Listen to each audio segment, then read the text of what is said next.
بسم الله الرحمن الرحيم.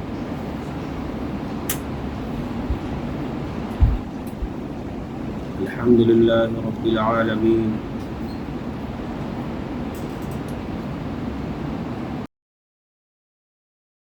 على أشرف المرسلين وعلى آله وصحبه أجمعين. أما بعد،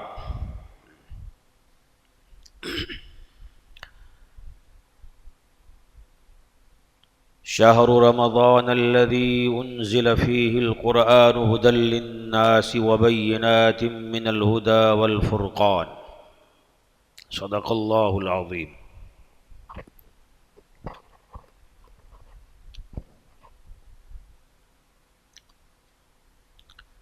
میرے عزیزوں اور بھائیوں، اللہ رب العزت کے ہم پر اتنے احسانات ہیں کہ اس کا شمار ہم لوگ نہیں کر سکتے. وَإِن تَعُدُّوا نِعْمَةَ اللَّهِ لَا تُحْصُوهَا.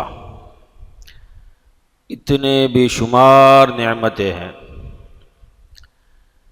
انہی نعمتوں میں سے یہ رمضان المبارک کا مہینہ ایک بہت بڑی نعمت ہے.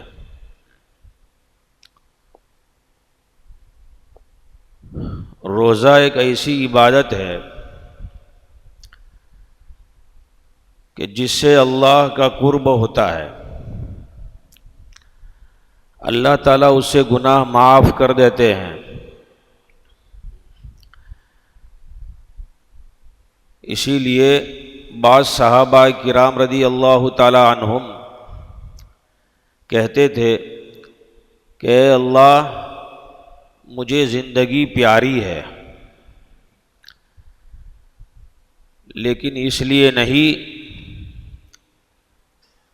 کہ عیش کیا جائے اور دنیا کی زندگی دنیاوی نعمتوں سے فائدہ اٹھایا جاوے، بلکہ اس لیے کہ میں گرمی کے مہینے کا روزہ رکھوں اور گرمی کے دنوں کا روزہ رکھوں، لمبے دنوں میں. اسی لیے صحابہ کرام رضوان اللہ تعالی علیہم اجمعین کے چھوٹے بچے بھی روزہ رکھا کرتے تھے. اتنا اہتمام تھا رمضان کا. رمضان یعنی نیکیوں کو جمع کرنے کا مہینہ. آدمی اتنی نیکیاں جمع کر لے کہ اس کے پورے سال بھر اس کے اندر دوسری چیزیں اثر انداز نہ ہو سکے. اسی لیے علماء نے لکھا ہے کہ آدمی رمضان میں جس چیز کی عادت ڈالتا ہے وہی عادت سال بھر رہتی ہے، بشرطے کہ عزم مصمم کر لیوے، پکا ارادہ کر لیوے. علماء نے ایک چیز بتلائی ہے کہ رمضان میں عادت ڈالنے کے لیے اور اپنے اعمال پر جمنے کے لیے پہلے اپنی سابقہ زندگی سے توبہ کر لی جائے. بھئی پہلے قرضہ ادا کر دیا جاوے، جبھی جا کر پونجی جمع ہوگی اور بینک بیلنس ہوگا. اگر قرضہ باقی ہے اور بینک بیلنس تم نے جمع تو کر رکھا ہے لیکن وہ سب لا حاصل رہے گا، تمہارے کچھ فائدہ نہیں ہوگا. بس وہ جو لینے والے ہیں وہ آ جائیں گے کسی دن اور سب کا سب لے لیں گے. اس لیے علماء نے لکھا ہے رمضان میں سب سے پہلے کوشش آدمی کی یہ ہونی چاہیے کہ میری سابقہ زندگی میں جو کمی اور کوتاہیاں تھی، چاہے وہ حقوق اللہ ہو یا حقوق العباد ہو، جس لائن سے بھی ہو، آدمی اس کو پورا کرنے کی کوشش کرے. یہ علماء نے لکھا ہے. اس میں سب سے پہلے یہ لکھا ہے کہ آدمی اپنے فرائض پر نظر ڈالے کہ میری زندگی میں میرے ذمے اللہ نے جو چیزیں فرض کر رکھی ہے اس میں کتنی کوتاہی ہے اور مجھے کیا اس میں کمی کو پورا کرنے کی ضرورت ہے. سب سے پہلے آدمی اس پر نظر ڈالے. میری کتنی نمازیں چھوٹی، کتنے روزے چھوٹے، کتنے لوگوں کا لین دین باقی ہے اور کتنے لوگوں کے ساتھ میں نے جھوٹ بول کر کاروبار کیا، کتنے لوگوں کے قرض لیے اور ادا نہیں کیے، اسی میں اپنے بھائی بہنوں کے حقوق، والدین کے حقوق، ان سب چیزوں پر آدمی نگاہ لگائے، دوڑائے، کس چیز میں کمی ہے اس کو پورا کرنے کی کوشش کرے۔ اب پورا کیسا کیا جائے؟ پوری زندگی بھر کا معاملہ ہے، تو علماء نے لکھا ہے کہ اگر نمازیں چھوٹی ہے تو اس کو ہر نماز کے ساتھ میں قضا کرنے کی کوشش کرے۔ فجر میں جلدی آ گیا، فجر کی نماز قضا کرنے کی کوشش کی، ظہر میں جلدی آ گیا، ظہر کو قضا کرنے کی اس نے کوشش کی۔ جتنی نمازیں چھوٹی ہیں ان سب کو قضا کرنے کی فکر کرے، اور اللہ سے توبہ بھی کرتا رہے کہ اللہ جو نمازیں میری قضا ہو گئی جان بوجھ کر یا بھولے سے اس کو معاف فرما، اور آج سے میں اس کو قضا کر کے، یعنی میرے ذمے جو چیز تھی اس کو میں ادا کر رہا ہوں۔ قضا تو اس لیے کہ وہ بعد میں کر رہا ہے، اب آئندہ میں زندگی جو اچھی گزاروں گا، میری نماز کبھی قضا نہیں ہوگی۔ سب سے پہلے یہ کرے۔ نوافل کا درجہ علماء نے لکھا ہے کہ رمضان میں اگر تمہارے ذمے فرائض ہے تو نوافل بعد میں پڑھے، پہلے فرائض کو ادا کرے۔ یہ ترجیحات میں لکھا ہے کہ آدمی جب سدھرنے کا ارادہ کرے تو چند کام کرنے ہوتے ہیں، اس میں فرائض کو سب سے پہلے درجہ دے، فرائض کو پہلے ادا کرے۔ بھئی رمضان میں جو نوافل پڑھ رہا ہے وہ اس لیے پڑھ رہا ہے تاکہ اللہ کے یہاں اس کی نیکیاں جمع ہو، لیکن جب فرائض اس کے ذمے ہیں تو علماء نے لکھا ہے کہ پہلے 2 فرض 2 نفل کے بجائے 2 فجر کی قضا کرے، اور 4 نفل کے بجائے 4 جوہر کی قضا کرے۔ بات سمجھ میں آ رہی ہے بھائی؟ ہاں، تو اس طریقے سے اپنی سابقہ جو زندگی ہے اس کی بھرپائی کرتا رہے، یہ سب سے بہترین عمل ہے قضا کا۔ اب رہ گئے رمضان کے روزے، اب اللہ نے اس کو توفیق دی، اس مہینے رمضان کے روزے رکھ رہا ہے، لیکن پہلے رمضان کے روزے چھٹے ہوئے ہیں، اس کی قضا کیسا کرے گا؟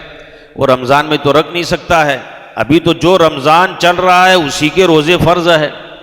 تو علماء نے لکھا ہے کہ نیت کر لیوے کہ انشاءاللہ رمضان کے بعد سے جو روزے میرے ذمے قضا ہے اس کو میں پورا کروں گا۔ پھر جو نیک اعمال وہ کرتا رہے گا اس کے کھاتے میں جمع ہوتا رہے گا۔ حقوق العباد بھی پورا کرنے کی کوشش کرے، رمضان میں نیت کر لے کہ انشاءاللہ آئندہ مجھے کسی کو ٹوپی نہیں پہنانی اور کسی کو دھوکہ نہیں دینا ہے، کاروبار صحیح طریقے سے کرنا ہے، اتنا منافع نہیں لینا جس سے سامنے والے کو نقصان ہو جائے۔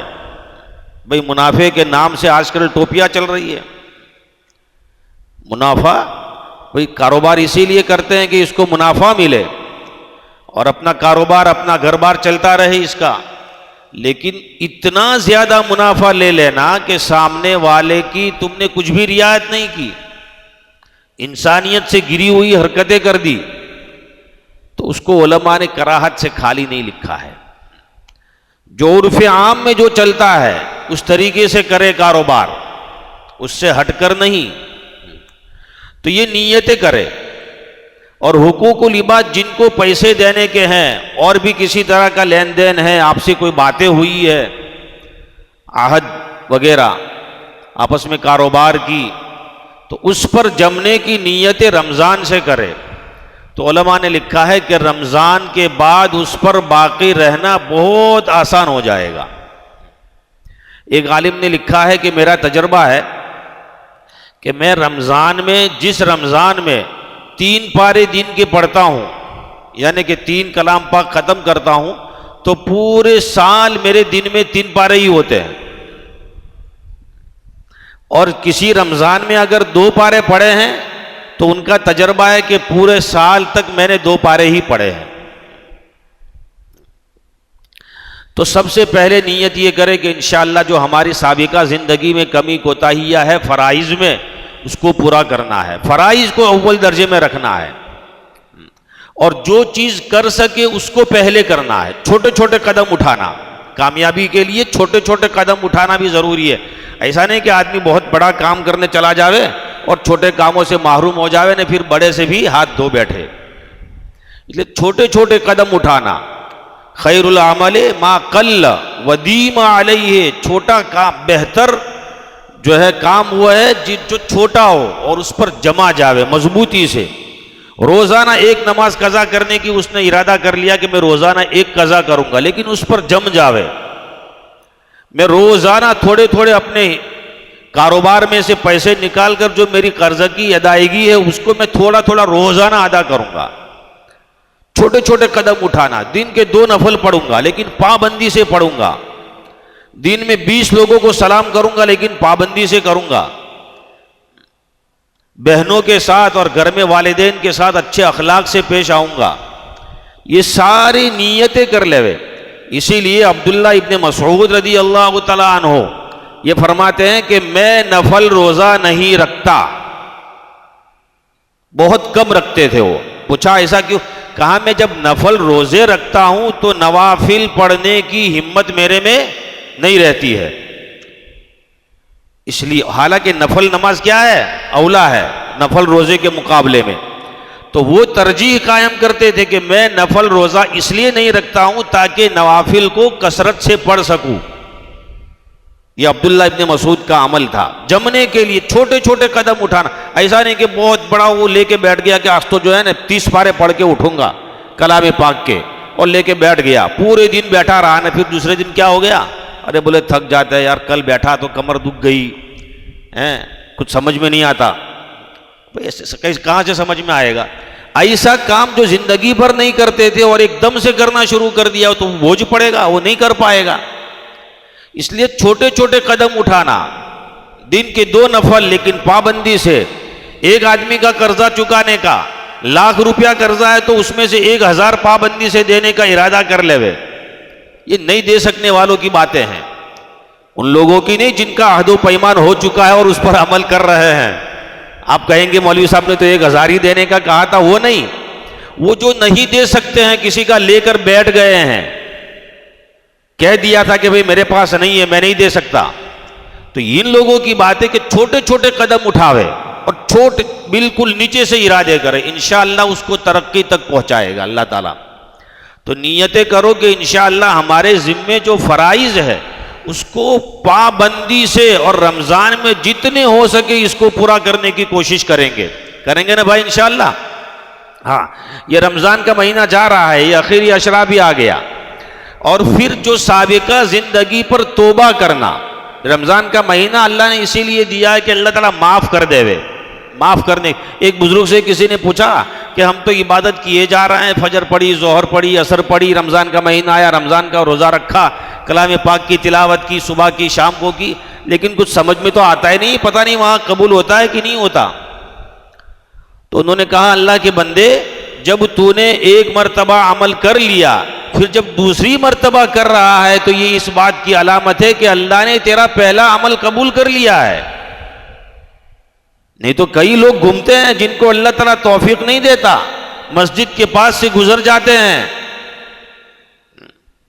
لیکن سر میں جو تک نہیں رینگتی ان کی، کیا مسجد اور کیا باہر سب برابر ہے۔ رمضان کا روزہ پورا مہینہ گزر گیا لیکن ایک روزہ رکھنے کی ان کو توفیق نہیں ہوئی۔ اللہ کے یہاں یہ مردود لوگ ہیں، یہ چاہے اپنی دنیاوی زندگی میں چاہے عیش و آرام سے رہتے ہو، لیکن یہ اللہ کے یہاں مردود ہے، ان کا کوئی اعتبار نہیں ہے۔ اسی لیے ایک باندی رات کو اٹھ کر دعا کر رہی ہے کہ اللہ آپ کی مجھ سے محبت کا واسطہ، کیا الفاظ استعمال کر رہی ہے؟ آپ کی مجھ سے محبت کا واسطہ مجھے معاف کر دے اور میرے آقا کو بھی اٹھنے کی توفیق دے دے۔ اس کا آقا چوکنا ہو گیا، بیٹھ گیا کہ اللہ کی بندی تو کیا بول رہی ہے؟ اس کا تجھ سے محبت کا واسطہ، تیرے کو شرم نہیں آ رہی؟ الٹا بول رہی ہے۔ ایسا بول کہ میرا تجھ سے محبت کا واسطہ. تو وہ باندیا آج کل کی عورتوں کی طرح نہیں تھی، وہ باندیا تھی، لیکن آج کل کی جو عورتیں ہیں نا ان سے زیادہ آزاد تھی. وہ اللہ کی عبادت کے معاملات میں بہت آزاد ہوا کرتی تھی. آقا اسے کہہ دیا کرتی تھی کہ رات جو ہے نا تم کو اگر کام ہو تو آ جاؤ، نہیں تو تم اپنا کام کرو، ہم ہمارا کام کریں گے. مصلی بچھا کر اللہ کے سامنے گڑ گڑایا کرتی تھی. تو اس کے آقا سے اس نے کہا کہ میں غلط نہیں کہہ رہی ہوں، تیری سوچ غلط ہے، تو خود سوچ. اگر اللہ کو مجھ سے محبت نہ ہوتی تو تجھے سلاتا نہیں اور مجھے مصلی پر نہیں بٹھاتا. بات سمجھ میں آ رہی؟ ہاں. تو اللہ کو مجھ سے محبت ہے، بھائی اللہ کو ہم سے محبت ہے، اتنی محبت ہے کہ اس کی کوئی انتہا نہیں ہے. یہ 70 ماؤں سے زیادہ جو ہم بولتے ہیں وہ تو 70 کا عدد کثرت کو بتلانے کے لیے ہے، زیادتی کو بتلانے کے لیے. نہیں تو ایسا کچھ نہیں ہے کہ اللہ تعالیٰ 70 ماؤں سے زیادہ محبت کرتا ہے. 70 کا مطلب یہ کہ اگر آپ نے کسی سے کچھ کہا کہ بھئی تو یہ کام کر، اس نے کہا کہ ایک بار نہیں 70 بار نہیں کروں گا، کیا مطلب اس کا؟ پھر 71 مرتبہ کرے گا وہ؟ نہیں، وہ کثرت بتلانا مقصود ہے کہ میں کبھی بھی نہیں کر سکتا. ہاں. تو اللہ کی محبت بندوں کے ساتھ اتنی زیادہ ہے، اتنی زیادہ ہے کہ اس کی کوئی حد نہیں ہے. تو ایک چیز یہ کرنی ہے، اور دوسری چیز توبہ کرنی ہے. یہ رمضان کا مہینہ توبہ کا ہے. التائب من الذنب کمن لا ذنب لہ. حدیث میں آتا ہے نبی پاک صلی اللہ علیہ وسلم فرماتے ہیں گناہوں سے توبہ کرنے والا ایسا ہے جیسے اس کے ذمے گناہ ہے ہی نہیں، گناہ کیا ہی نہیں اس نے. لیکن یہ حقوق اللہ میں لکھا ہے علماء نے، اللہ کے جو حقوق تھے وہ تم نے پورے نہیں کیے. اگر فرائض تھے تو تم نے اس کی قضا کر دی اور اللہ سے توبہ کر دی تو اللہ نے اس کو کیا کر دیا؟ مٹا دیا، اس کو ختم کر دیا نامہ اعمال سے. اور اگر کوئی دوسرے حقوق العباد تھے تو علماء نے لکھا ہے کہ حقوق العباد پہلے پورا کرنا ضروری.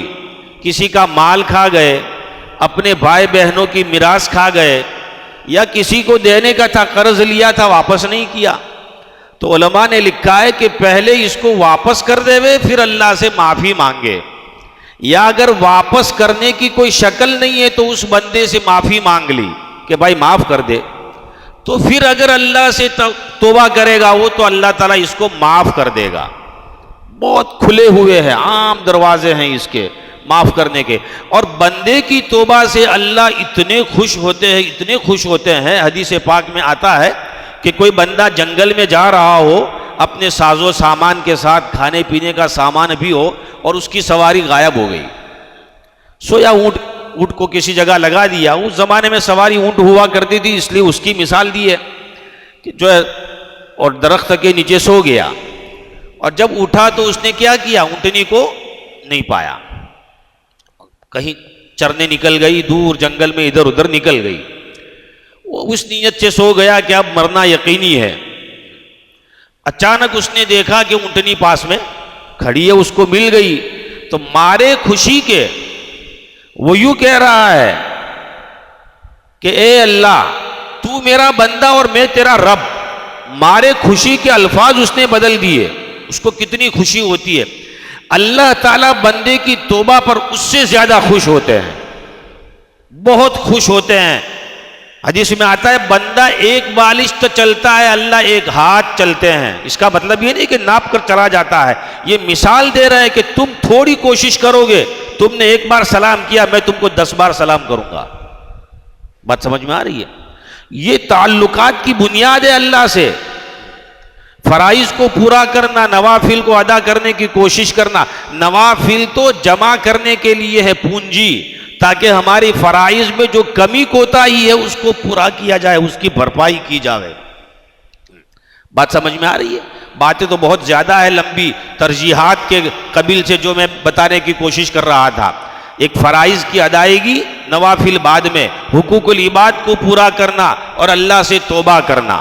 یہ رمضان کا بہت سارا حصہ گزر گیا. اب یہ اخیری عشرہ جو آیا ہے اس میں سب سے بڑا عمل اعتکاف کا ہے. علماء نے لکھا ہے کہ آخری عشرے کا اعتکاف سنت مؤکدہ علی الکفایہ ہے. یہ ایسی سنت ہے کہ محلے والوں پر لازم ہے، اگر کوئی بھی نہیں کرے گا تو سب کے سب گنہگار ہوں گے. اس لیے اعتکاف چند لوگوں کو کرنا ہے اگر سب نہیں کر سکتے تو.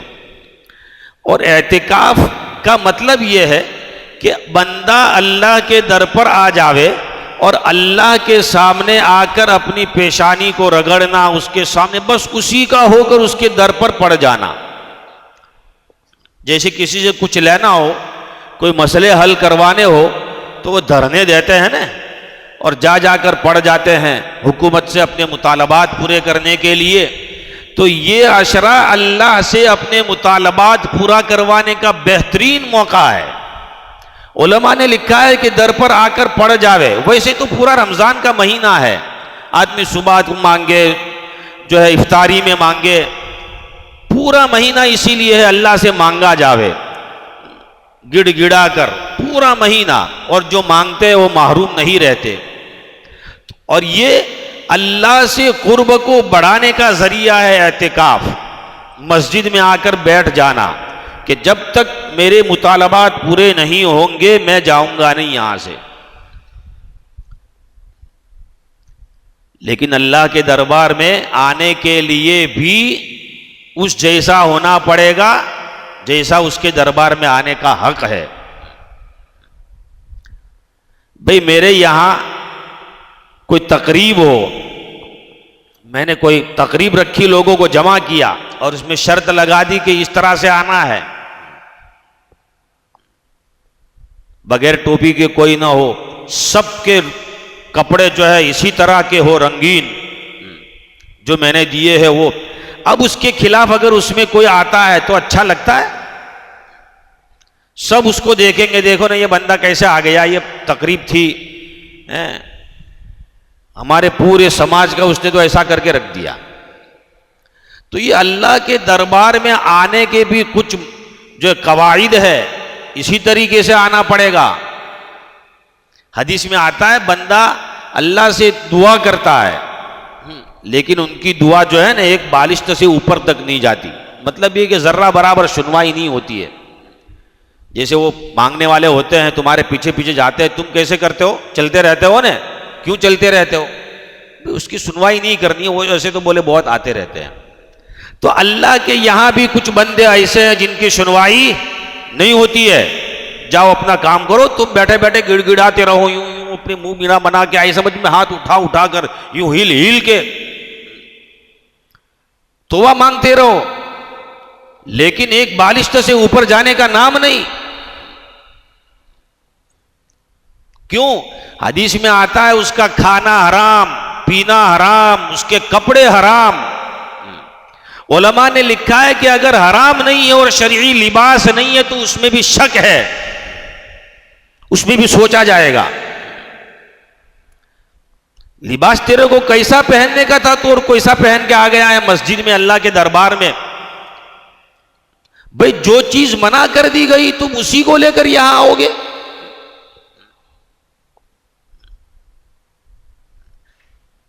ایک مرتبہ میں کورٹ چلا گیا، مجھے لوگ لے گئے کہ چلو بھائی بہت سالوں پرانی بات ہے، آپ کو چلنا ہے. میں نے کہا چلو ٹھیک ہے، میں دیکھ آؤں گا، کبھی دیکھی نہیں تھی میں نے، کیا چلتا ہے کیا ہے.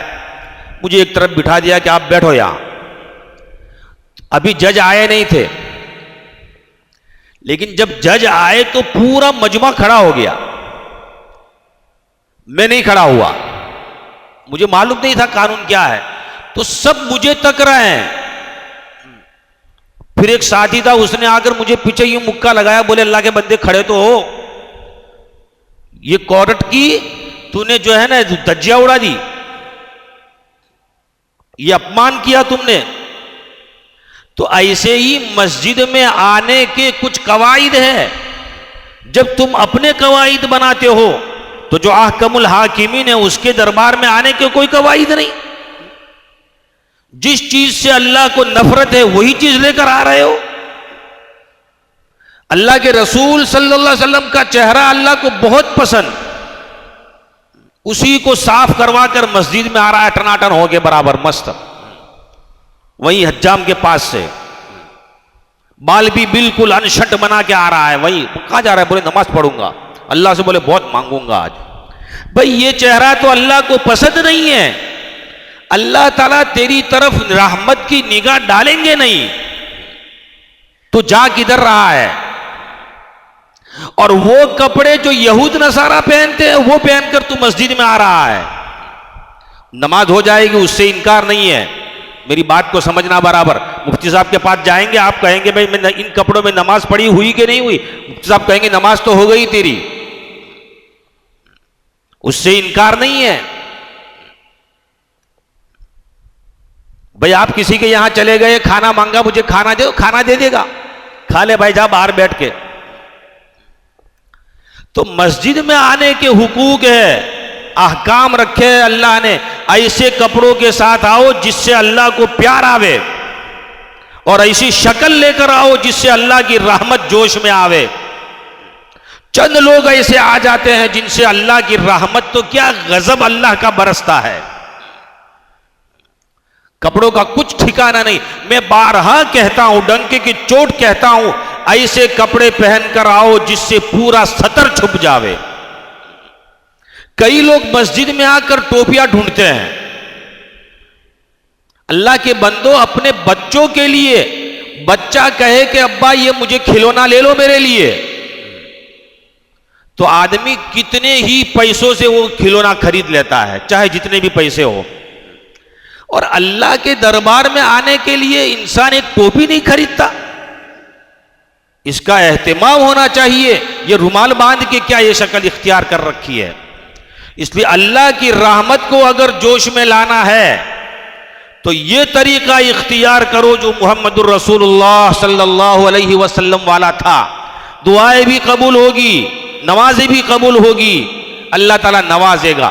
تو اعتکاف کرنے کے لیے آوے تو ایسے لوگ آوے جو 15 سال سے اوپر کے ہو، بالغ ہو، مسجد کے حقوق کو سمجھتے ہو۔ ایسا نہیں کہ مسجد میں بیٹھ کے بھی تمباکو کھا رہے ہیں اور بار بار جا رہے ہیں تھوکنے کے لیے۔ آپ پوچھ لیجئے مفتی صاحب سے، ایسے اعتکاف ہوتا ہے کہ نہیں ہوتا ہے؟ بار بار موبائل کو نکال کر کال کر رہا ہے۔ بھائی موبائل لے کر اگر مسجد میں آ گئے تو آپ خود سوچے پھر اعتکاف کیا رہا؟ آدمی پورے دن گھر میں پڑا رہتا ہے لیکن پورے بازار کا چکر لگاتا ہے۔ کس طرح سے لگاتا ہے؟ وہ موبائل سے لگاتا ہے۔ اس لیے اعتکاف میں چھوٹے بچے نہ آوے، باشعور لوگ آوے اور اچھی شکل و صورت اختیار کر کے آوے۔ یہ میں اپنی طرف سے کہہ رہا ہوں، کوئی میری نیت میں شک نہ کرے کہ مولوی صاحب نے ایسا کہہ دیا نے ویسا کہہ دیا۔ اگر ہم نہیں کہیں گے تو ہماری پکڑ ہوگی، اس لیے ہم کہہ رہے ہیں۔ اس معاملے میں اللہ کے یہاں ہماری پکڑ نہیں ہوگی، ہم تو ڈنکی کی چوٹ کہتے ہیں۔